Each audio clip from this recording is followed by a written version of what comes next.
La Oumma de YouTube, que la paix soit sur vous. Là, je m'apprête à aller à la mosquée de Massy pour donner une conférence et je vous propose de m'accompagner durant cette soirée. Comme ça, vous pourrez voir vous-même ce qu'il en est de cette conférence.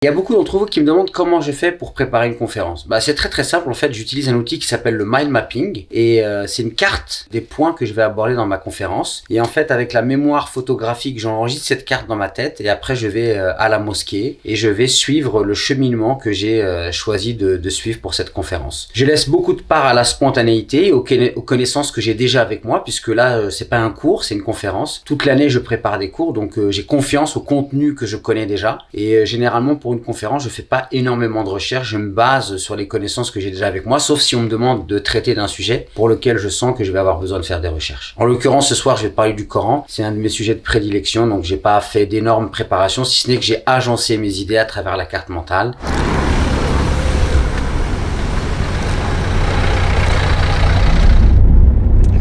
Moi, avant d'aller faire une conférence, ce que je fais, c'est que j'essaie de me mettre dans un état propice. Par exemple, là, je vais parler du Coran, donc je pense au Coran, je me dis alhamdoulilah, quel merveilleux livre. Je fais du dhikr, je demande à Allah de m'apaiser. Je me prépare. Il y a une préparation psychologique, comme un sportif avant une grande compétition ou avant de réaliser une grande performance. Moi aussi, je me prépare psychologiquement pour essayer d'être l'instrument de Dieu pendant que je fais cette conférence. Qu'il puisse m'inspirer de belles paroles qui vont toucher les cœurs des gens et que je puisse être justement utilisé par Allah pour guider les cœurs ou nourrir les cœurs ou les ramener vers la foi et la piété. Ça, c'est la mosquée de Massy et c'est la première mosquée écolo de France.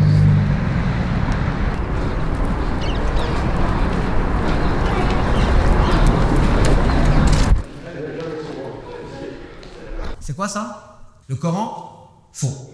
C'est pas le Coran. Si vous dites que ça c'est le Coran, il n'y en avait pas à l'époque du prophète. Ça veut dire qu'à l'époque du prophète, il n'y avait pas le Coran. Ça, c'est le Mushaf.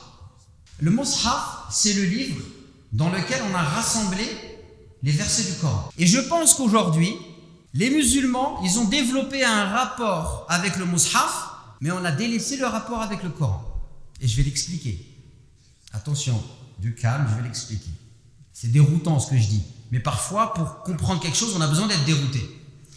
Un rapport avec le Mushaf, c'est quoi? Je le lis par exemple en entier pendant le mois de Ramadan. Je le lis régulièrement. Je suis content de le lire. En plus, les gens, comme ils me voient lire le Coran, parce que ça aussi, c'est des pièges, ils vont dire il est possible que je ne comprenne rien, qu'il n'influence pas mon comportement. Alors, c'est bien, attention. Là encore, je répète une chose, toute personne qui fait un effort pour aller vers le Coran, on l'encourage. Même si c'est que l'écoute, sans comprendre, même si c'est que la lecture, sans comprendre, on encourage cela. Et tout à l'heure, je vais vous donner un élément de la méthodologie prophétique et vous allez comprendre que la lecture, même sans comprendre, elle a un intérêt.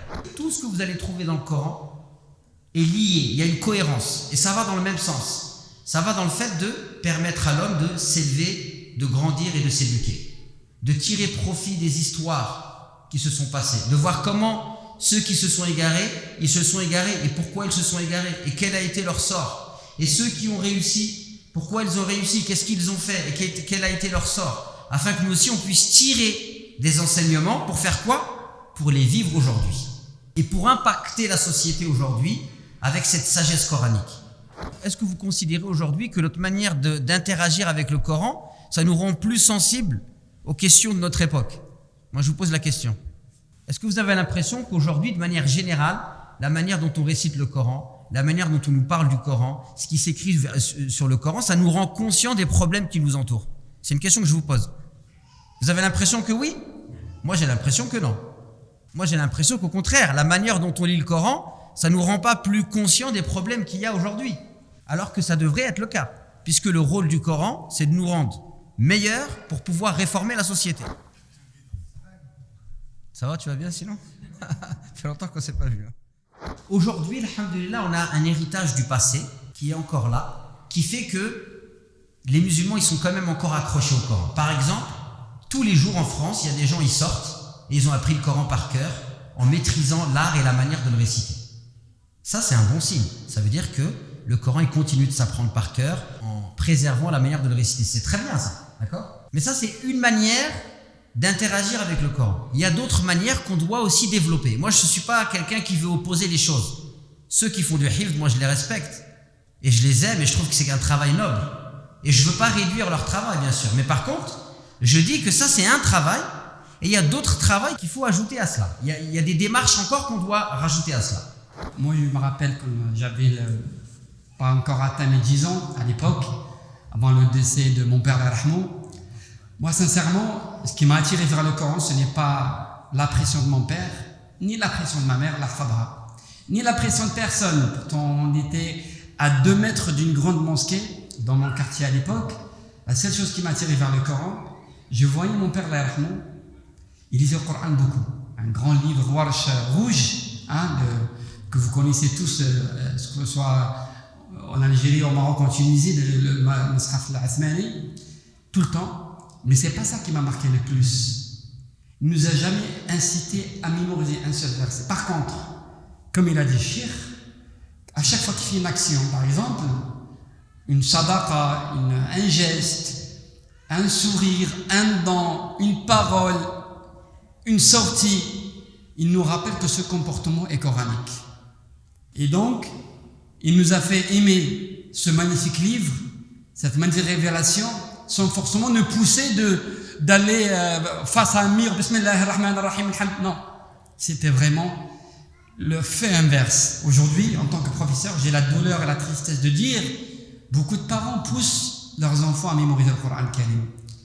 Mais eux-mêmes, ils sont très loin des enseignements coraniques, ce qu'il disait le frère de la conférence.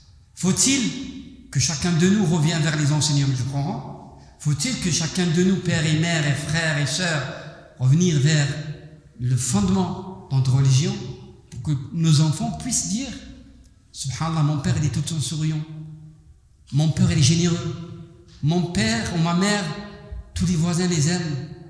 Et ça va, en tout cas, c'est ce qu'ils nous disent aujourd'hui nos enfants. On ne leur inculque pas